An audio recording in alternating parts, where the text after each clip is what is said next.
Hey guys, welcome back.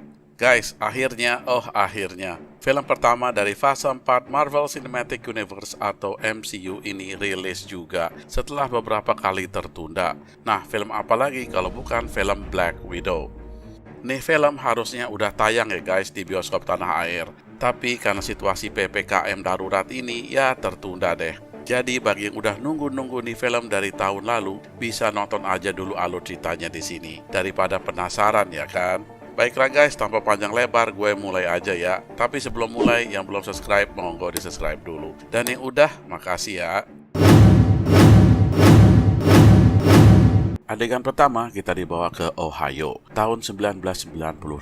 Ada dua anak yang lagi pada main di halaman belakang rumah. Satu anak tomboy banget, rambutnya pendek kayak laki-laki dan dicat biru. Anak satunya lagi lebih kecil, rambutnya pirang. Mereka berdua adalah Natasha Romanoff dan Yelena Belova yang masih kecil. Pas lagi main, adiknya jatuh dan ditenangkan oleh ibunya yang bernama Melina. Setelah itu mereka bertiga pun masuk ke dalam rumah.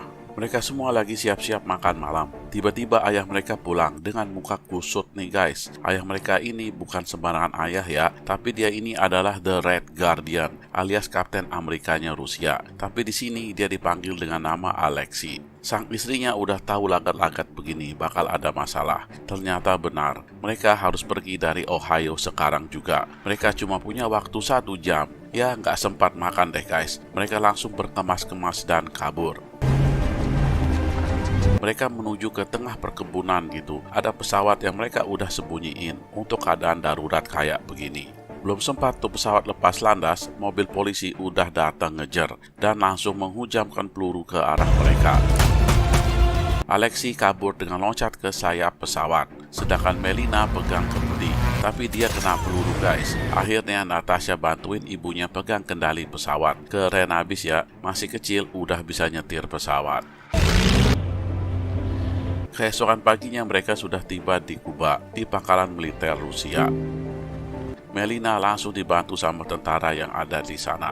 Mereka disambut oleh General Dreykov. Alexei bilang, aduh please jangan lagi deh ditugasi nyamar jadi mata-mata begitu. Dia pengen balik pakai seragam kebanggaannya lagi. Yelena dan Natasha tadinya histeris karena dipisahin sama ibunya yang lagi terluka parah gitu. Tapi mereka ditenangkan oleh Alexei dan akhirnya disuntik pingsan deh oleh tentara di sana. Jadi mereka berdua ini guys adalah anak yatim piatu yang telantar. Dan mereka ini dimasukkan ke dalam suatu organisasi bernama Red Room. Di sini banyak sekali anak-anak yatim piatu yang telantar. Mereka semua di sini dilatih untuk menjadi mata-mata super. Dalam pelatihan mereka ini dilatih kayak militer, latihan menembak, latihan membaca data, dan sebagainya. Mereka ini disebut dengan istilah Widow. Pantesan aja ya Natasha ini julukannya adalah The Black Widow. 21 tahun kemudian alias tahun 2006 setelah peristiwa Captain America Civil War di mana Natasha memihak ke Captain America, jadi dia menjadi buronan seperti Steve Rogers, sedangkan yang lain udah ketangkap dan ditahan di The Rift. Di antara yang ditahan adalah The Falcon. Menteri Ross dengan puluhan pasukan elit mau menangkap Natasha nih, tapi sial dia dikibulin. Yang mereka dapetin hanya alat deteksinya doang. Natasha berada di tempat lain dan telah kabur. Kemudian kita dibawa ke Maroko, di mana ada dua agen Widow yang sedang membidik sasaran mereka. Sang sasaran tahu dia diawasi, dia pun kabur. Satu Widow turun ke bawah ngejar. Mereka berdua bertemu dan langsung berkelahi. Si Widow berhasil mengalahkan tuh cewek. Tapi sebelum bisa menghabisinya, tuh cewek menyemprotkan semacam gas merah ke arahnya. Setelah itu dia bereaksi seperti orang yang beda dan seperti telah tersadar. Dia pun menyesali perbuatannya. Widow ini ternyata bernama Yelena guys, gadis kecil adiknya Natasha. Dia telah sadarkan diri dan segera mengeluarkan pelacak dari kakinya. Cewek yang roboh itu bilang ke Yelena untuk menyadarkan yang lainnya menggunakan gas ini. Tanpa nunggu lama, Yelena langsung kabur membawa tugas. Agen Widow yang satu lagi kemudian melaporkan kejadian itu bahwa Yelena disersi. Kemudian mereka mengaktifkan Taskmaster untuk mengejarnya. Kita ke Natasha nih guys, dia ini dalam pelarian, jadi pindah-pindah antar negara. Sekarang dia udah berada di Norwegia. Dia balik ke tempat persembunyiannya habis belanja dan bertemu sama temannya Mason. Si Mason ini memberikan Natasha paspor, identitas palsu, dan lain sebagainya untuk membantu pelariannya. Sebelum pergi, si Mason bilang kalau dia sempat ngambil barang-barang Natasha di apartemennya yang di Budapest. Karena tuh apartemen udah dia kontrakin lagi ke orang lain. Natasha kemudian memasukkan tuh barang-barang ke dalam mobil. Nah, pada malam hari mendadak listrik mati. Ternyata generatornya kehabisan minyak. Ya, terpaksa Natasha pergi ke kota untuk beli bensin. Di dalam perjalanan, mobilnya mendadak dirudal orang. Natasha tidak luka serius. Dia selamat. Dia mengira pasti ini ulah Menteri Ross. Sang penembak yang ternyata adalah Taskmaster udah mendekatinya. Natasha melawan dan berhasil keluar dari mobil. Mereka berdua pun bergelur. Tapi ternyata si Taskmaster ini hebat juga ya. Gaya berkelahi mereka pun sama. Natasha kewalahan menghadapinya. Si Taskmaster ini tujuannya bukan mengalahkan Natasha. Tujuannya adalah mengambil box dalam mobil Natasha. Karena tahu tujuan dari Taskmaster, ya Natasha rebutan ngambil tuh barang. Walaupun ngelawan habis-habisan, akhirnya kalah juga Natasha dan terpental ke sungai. Tapi dia sempat mengambil isi dari box itu sebelum jatuh. Setelah selamat, dia mengamati tuh isi dan melihat fotonya dulu waktu masih kecil sama adiknya Yelena. Dia pun memutuskan untuk pergi ke Budapest, di mana kotak itu diambil oleh Mason. Di apartemennya, Natasha bertemu sama adiknya Yelena. Mereka berdua tidak percaya satu sama lain. Jadi ya, bertarunglah mereka. Pertarungan yang keren, karena jurus-jurus mereka hampir mirip. Pertarungan berakhir seri, dan mereka berdua berdamai. Natasha bilang ngapain Yelena ngirim serum gas ini ke dia, bikin dia hampir mampus. Yelena bilang itu serum gas untuk menawarkan efek kendali yang dilakukan Red Room kepada Widow. Natasha kaget, Red Room kan itu udah dia tumbangkan dulu dengan menghabisi Dreykov, dibantu dengan Clint Burton alias Hawkeye. Tapi Yelena bilang kalau dia masih hidup. Selagi berbincang-bincang, mendadak mereka diserang oleh pasukan Widow. Mereka berdua melawan sambil kabur dari situ. Karena tidak bisa lewat bawah, mereka berdua terpaksa kabur lewat atap. Mereka menggunakan pipa beton untuk kabur. Salah seorang Widow berhasil menangkap Natasha, tapi dia kemudian jatuh ke bawah. Natasha juga jatuh ke bawah tapi selamat. Natasha ingin menyelamatin Widow ini, tapi dia malah ngabisin dirinya sendiri karena terpaksa dan telah dikontrol. Mereka berdua langsung kabur menggunakan sepeda motor, tapi mereka dikejar oleh Taskmaster pakai mobil lapis baja dan para Widow lainnya. Sepeda motor mereka terbalik dan jatuh. Akhirnya mereka merampas mobil orang dan memakainya untuk kabur. Sang pengejar motor berhasil dirobohkan. Tinggal mobil yang dikendari oleh Taskmaster. Taskmaster ini emang hebat. Dia berhasil menembak panah ke arah mobil Natasha dan meledakkannya, membuat mobil terbalik dan masuk ke dalam subway. Mereka berdua pun kabur dan berhasil ngelabui Taskmaster yang mengira mereka lari ke gorong-gorong, padahal mereka sembunyi di pipa angin. Di dalam lubang angin ini, Natasha menceritakan kalau dia terpaksa mengorbankan anak gadis Dreykov demi mengalahkannya waktu itu. Tapi ternyata dia masih hidup, jadi sia-sia dong yang dia lakukan waktu itu. Selagi nyembuhin luka, Yelena menceritakan kegunaan gas merah itu. Dia juga menceritakan kendali yang dimiliki Dreykov terhadap para Widow. Jadi gas merah itu diperlukan untuk dapat menyadarkan para Widow lainnya dari pengaruh Dreykov. Mereka berdua sepakat untuk menghabisi Dreykov, tapi untuk menemukan lokasi Red Room ini sangat susah. Gak ada yang tahu di mana letaknya. Mereka pun pergi untuk berpikir dengan menggunakan mobil curian. Dalam mobil, Natasha dapat ide kalau yang kemungkinan tahu lokasi Red Room adalah Alexei, dan untuk ke sana mereka butuhkan jet. Natasha menghubungi Mason lagi untuk minta jet, tapi yang diberikan oleh Mason hanyalah sebuah heli rongsokan, karena dia nggak punya cukup waktu dan uang. Nah, di adegan selanjutnya kita dibawa ke Alexei yang sedang berada di tahanan. Dia lagi sibuk main panco dan mengalahkan semua orang yang di sana, termasuk orang gede yang dia patahkan pergelangan tangannya. Dia kemudian dipanggil karena ada kiriman barang. Kiriman itu ternyata adalah boneka Red Guardian, yang di dalamnya ada alat komunikasi. Dia memakai itu alat dan mendengar suara Natasha yang akan membebaskannya. Mendengar itu, dia langsung ngamuk sama petugas di sana dan langsung lari nerobos kabur. Natasha udah nunggu di atas heli dan nyuruh Alexei naik ke tingkat atas, tapi nggak berhasil dia naik. Melihat ini, Natasha turun untuk membantu dan melawan petugas penjara. Heli dihujam peluru dari para petugas, kali ini dari senapan mesin otomatis dalam tower.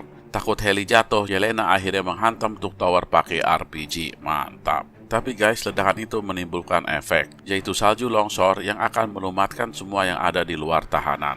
Para napi dan petugas bergegas masuk ke dalam. Natasha berhasil naik ke tali heli, tinggal Alexei yang belum. Setelah heli memutar, Alexei pun dijemput pakai tali oleh Natasha. Alexei senang banget diselamatkan oleh kedua putrinya, tapi mereka berdua malah memukulnya karena kesel sama Alexei ini. Natasha bilang dia dikeluarkan karena dia pengen tahu di mana lokasi Red Room, tapi Alexei bilang nggak tahu di mana letaknya. Natasha nggak percaya, kan dia sama Dreykov teman dekat dulu. Alexei jawab, teman apaan? Si Dreykov ini yang masukin dia ke sel selama puluhan tahun. Dan kenapa mereka nggak nanya aja sama Melina? Dia pasti tahu. Mendengar ini, Natasha sama Yelena kaget. Berarti ibunya masih hidup. Mereka kira nggak selamat pas mereka mau kabur dulu itu. Alexei nimpali kalau si Melina itu adalah tukang strategi Dreykov, sedangkan Alexei hanya tukang pukul. Mana mungkin dia nggak selamat. Alexei pun memberitahu lokasi Melina dan minta mereka pergi ke sana. Tapi Yelena bilang bensin mereka nggak cukup untuk pergi. Alexei dengan pedenya bilang cukup, tenang aja. Tapi akhirnya tuh heli jatuh juga ya guys. Habis dibilangin bensin nggak cukup masih nyenyel. Mereka berdua pun semakin sebel. Sang bokap manggil Natasha dan ingin menanyakan sesuatu yang penting. Ternyata hanya menanyakan perihal dirinya. Dia nanya apakah Captain America pernah nyinggung-nyinggung nama dirinya ke dia. Bujuk boneng. Marahlah Natasha. Mereka udah nggak ketemu lebih dari 20 tahun. Pertanyaan pertamanya hanyalah mengenai dirinya. Tapi Alexei berkelit kalau yang dia lakukan selama ini untuk mereka berdua, untuk kemajuan mereka, dan berhasil. Mereka berdua adalah top di bidangnya masing-masing. Dia mencoba memeluk keduanya, tapi keduanya ogah dipeluk, apalagi dia bau banget habis dari penjara. Mereka pun berjalan menuju tempat Melina berada. Melina yang lagi sibuk meneliti babi-babinya mendengar bunyi alarm bahwa ada orang yang menyusup ke tempatnya. Dia pun langsung siap-siap dengan senjatanya. Tapi ketika melihat yang datang adalah Alexei dan kedua putrinya, dia mengurungkan niatnya itu dan mempersilahkan mereka masuk ke dalam rumah. Di dalam kamar mandi, si Alexei sedang mencoba kembali seragam kebangsaannya, yaitu seragam The Red Guardian. Tapi guys, udah sempit. Antara bajunya yang jadi kecil atau badannya yang udah makin lebar. Susah payah dia makainya. Setelah berhasil, Alexei keluar dan bergabung sama mereka di meja makan. Alexei demen banget dah keluarganya bisa kumpul lagi. Tapi Natasha sebel dan langsung to the point dan nanya di mana lokasi Red Room. Melina bilang buat apa, gak akan bisa ngalahin Dreykov karena dia menguasai pikiran orang banyak. Dia pun mencoktokan dengan memanggil seekor babi ke dalam ruangan. Tuh babi diperintah duduk kayak anjing, terus disuruh tahan napas hingga pingsan. Jadi kemauan tuh babi udah dikontrol hanya dengan menggunakan control pad. Jadi si Dreykov ini udah mengontrol banyak sekali orang di seluruh dunia. Tapi Natasha nggak peduli, dia tetap akan ke sana. Dia juga bilang kalau keluarga ini kan nggak nyata, semuanya hanya settingan belaka. Mendengar ini Yelena sedih. Walaupun ini keluarga settingan, tapi bagi dirinya ini keluarga nyata. Dia pun pergi. Alexei pergi menghampiri Yelena untuk menghiburnya. Natasha langsung siap-siap pergi sendirian menghadapi Dreykov, tapi dihalangi oleh Melina. Melina juga memberitahu ke Natasha kalau ibu kandungnya dulu nggak ninggalin dia. Ibunya pergi mencari-carinya, tapi terpaksa dilenyapkan oleh Dreykov karena menimbulkan masalah. Sedih si Natasha mendengar cerita ini. Selagi curhat-curhatan, Melina akhirnya bilang kalau dia udah ngabarin Red Room tentang keberadaan ketiganya di sini, dan mereka akan datang sebentar lagi. Nah, di tempat Alexei yang sedang menghibur Yelena, dia juga mengatakan kalau dia sebenarnya sayang banget sama Yelena. Lagi asik ngobrol, tiba-tiba lampu sorot datang dari luar, dan tentara Red Room telah datang. Alexei dapat dirobohkan menggunakan puluhan bius. Yelena keluar dan siap melawan. Dia pun melihat Natasha udah tergeletak di lantai dan melihat Melina di depannya. Dia pikir Melina akan melawan bersamanya. Tidak guys. Dia malahan merobohkan Yelena yang lagi tidak siap. Mereka bertiga pun diangkut pakai pesawat. Alexei sempat sadar di dalam pesawat dan melihat kedua putrinya tergeletak. Dia pun geram sama Melina. Belum sempat ngomel-ngomel dia udah dibius lagi. Pesawat pun tiba di pangkalan Dreykov. Ternyata guys, pangkalan Dreykov atau Red Room ini berada di atas awan. Pantesan dia susah sekali dideteksi dan bisa leluasa beroperasi tanpa ketahuan sama dunia dan Avengers. Melina pun pergi ke kantor Dreykov. Dia melewati para widow yang sedang latihan. Setelah itu dia lanjut naik lift ke ruangan Dreykov. Di dalam ruangan dia bertemu Dreykov, dan Dreykov langsung nanya ke dia ada apa dengan Yelena. Kenapa dia bisa terpengaruh oleh gas merah itu? Karena tidak tahu kenapa itu bisa terjadi, dan Dreykov pun mengatakan kalau dia udah nyuruh anak buahnya untuk membuka otaknya si Yelena, untuk diteliti apa penyebabnya.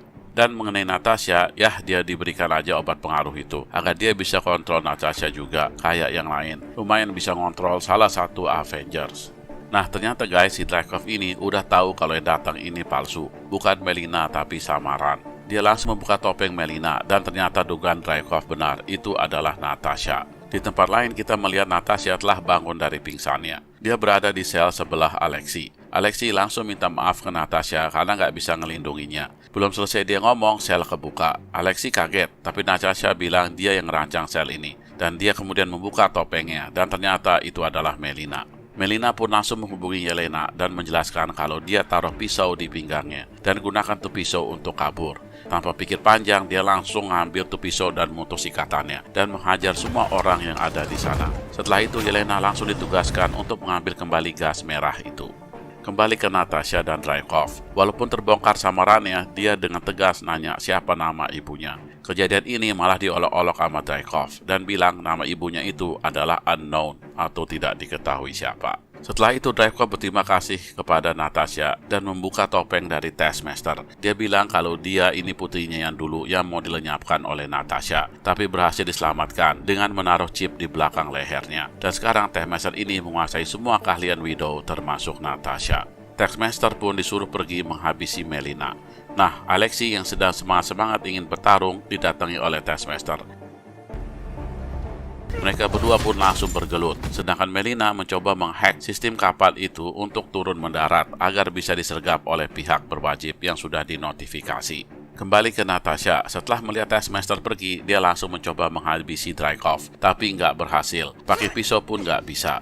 Ternyata si Dreykov ini memakai semacam parfum gitu, yang kalau dicium sama orang lain tidak bisa melukainya. Pikiran mereka dikuasai oleh wewangian itu. Dreykov mengetahui kalau Melina ingin mencoba mendaratkan tuh kapal. Dia pun berhasil mencegahnya. Jadi hekannya Melina gagal total. Natasha langsung memancing amarah Dreykov dengan mengatakan kalau dia ini pengecut, selalu bersembunyi, tidak berani menampakkan dirinya ke dunia. Pancingan Natasha berhasil. Dreykov langsung menghajar Natasha berkali-kali. Natasha malah ketawa dihajar sama dia. Nah, si Yelena terus menerobos dengan hati-hati untuk mengambil gas merah itu. Dia pun berhasil mendapatkannya, dan sekarang tugasnya adalah memakaikannya ke para Widow. Sedangkan Melina yang gagal nge-hack terpaksa pergi ke ruangan mesin untuk menghancurkannya agar mendarat secara paksa. Dan si Alexei masih sibuk melawan Taskmaster. Sedangkan si Dreykov dengan congak dan bangganya menunjukkan karyanya ke Natasha kalau dia telah berhasil menaruh 50 orang pimpinan dunia yang berada di bawah kendalinya. Mereka tinggal diperintah saja melakukan apapun dari tombol di kantor itu.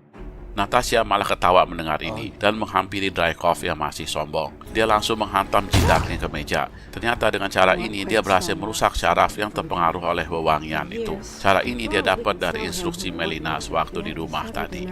Natasha langsung menghajar Dreykov, tapi Dreykov sempat menyalakan alarm. Jadi para Widow pergi ke sana untuk membantunya. Di tempat lain, Melina sibuk menerobos ke ruang mesin. Dia merobohkan penjaga dengan mudahnya, tapi akhirnya dia terkepung. Jadi dia terpaksa menghancurkan mesin turbin tersebut untuk bisa kabur. Sedangkan Alexei terlihat udah gak sanggup melawan Taskmaster. Dia kewalahan, tapi untung aja dia dibantu sama Melina yang berhasil memasukkan Taskmaster ke dalam sel. Sedangkan Natasha yang sedang menghajar Dreykov gagal melenyapkannya dari dunia. Para Widow telah tiba di lokasi dan menolong Dreykov. Natasha kemudian melawan keroyokan para Widow. Dia menghajar sana-sini dan berhasil menjatuhkan beberapa Widow. Tapi melawan segerombolan itu gak mudah. Dia berjuang keras, tapi akhirnya roboh juga dan dihajar bergiliran oleh para Widow. Natasha diselamatkan oleh Yelena yang meledakkan gas merah tersebut ke dalam ruangan. Gas tersebut langsung menyadarkan para Widow. Kemudian Natasha menyuruh para Widow pergi menyelamatkan diri mereka masing-masing. Natasha tetap diam di sana karena dia mau mendownload semua informasi yang ada di dalam komputer Dreykov. Dia tadi berhasil mencuri cincin Dreykov untuk akses ke komputernya. Setelah dapat, dia pun langsung kabur sambil ngambil beberapa sedup gas yang masih ada di lantai. Dia berhasil kabur melewati jendela dan turun ke lantai bawah. Sedangkan Melina dan Alexei berhasil menaiki heli. Heli belum nyala, landasan udah roboh duluan. Mereka langsung jatuh ke bawah dan masih dikejar oleh beberapa pasukan Red Room. Melina berencana untuk kembali lagi demi putrinya, tapi nggak bisa karena pesawat rusak akibat serangan pasukan Red Room. Natasha yang mau kabur tanpa sengaja melihat Taskmaster. Dia iba melihat Taskmaster ini yang sebenarnya dikendalikan. Jadi dia membebaskan Taskmaster dari sel. Setelah itu terjadi ledakan hebat dan membuatnya terlempar dan jatuh ke bawah. Yelena melihat Dreykov kabur naik heli dengan pengawalnya. Jadi dia berinisiatif untuk loncat ke atas tuh heli dan meledakkan turbin heli menggunakan tongkatnya. Dia pun terpental tak sadarkan diri dan jatuh ke bumi. Lihat ini, Natasha langsung mengambil tas parasut dan ikut terjun mengejar Yelena. Tapi guys, bukan hanya Natasha yang ngejar, Taskmaster pun ikut ngejar. Melihat ada Taskmaster, Natasha yang berhasil menolong Yelena dan memakaikan parasut terpaksa mendorongnya dan mengejar Taskmaster. Mereka berdua sempat gelut di udara sebelum mendarat ke tanah. Setelah mendarat, ya lanjut lagi ya guys. Natasha berhasil membuka helm Taskmaster. Setelah itu, dia langsung memecahkan seluruh gas merah yang menyadarkan Taskmaster. Natasha pun meminta maaf ke Taskmaster karena dia jadi begini. Yelena telah mendarat dan tak sadarkan diri. Dia dihampiri oleh Natasha. Natasha pun bilang kalau dia mencintai adiknya ini. Mereka pun berpelukan. Alexei dan Melina datang dan berkumpullah mereka kembali. Bukan hanya mereka berdua yang datang, tapi rombongan Ross juga udah datang untuk menangkap Natasha. Mereka semua sebenarnya mau bantu Natasha untuk melawan rombongan itu. Tapi Natasha ngotot dan bilang gak usah, biar dia sendiri yang ngurus ini. Mereka semua disuruh pergi. Setelah itu, para widow yang berhasil kabur menjemput mereka dengan pesawat. Taskmaster pun dibawa sama mereka. Natasha sendirian akan menghadapi Ross dan rombongan. Nah, nggak tahu cara Natasha menghadapi Ross, kita tahu-tahu aja dibawa ke 2 minggu setelah kejadian itu, di mana Natasha bertemu sama temannya Mason. Seperti biasa, Natasha ini butuh bantuannya mencarikan pesawat, dan kali ini si Mason memberikannya sebuah pesawat canggih coy. Gak kayak tadi, ini pesawat Queen Jet. Dengan senangnya Natasha pergi mengendarai itu Queen Jet, dan pergi untuk membebaskan para Avengers lainnya yang masih tertawan di The Raft. Di adegan post-credit, kita melihat Yelena sedang mengunjungi makam Natasha. Berarti ini beberapa tahun kemudian ya guys. Kejadian ini setelah peristiwa Avenger Endgame, di mana Natasha mengorbankan dirinya untuk mendapatkan Soul Stone, salah satu dari Infinity Stone. Di saat sedang sedih, di sebelahnya ternyata ada si Valentina, yang sekarang udah jadi bosnya. Si Valentina memberikan foto orang yang bertanggung jawab atas kematian Natasha. Foto tersebut adalah foto Hawkeye ya guys. Jadi kemungkinan si Yelena akan bertarung sama Hawkeye di film berikutnya. Ya itu deh guys, akhir cerita dari film yang udah kalian tunggu-tunggu ini. Si Hawkeye difitnah oleh Valentina, sehingga Yelena akan pergi untuk menghabisinya. Padahal kan bukan Hawkeye yang menyebabkan tewasnya Natasha. Tapi ya namanya fitnah ya kan. Baiklah guys, jangan lupa tonton terus video-video kita yang lain ya. Dan dukung terus Filosofi Film dan klik subscribe, like, and share. Thank you for watching and see you on my next video. Jangan lupa tonton video kita yang lain ya guys. Dan jangan lupa klik subscribe. See you.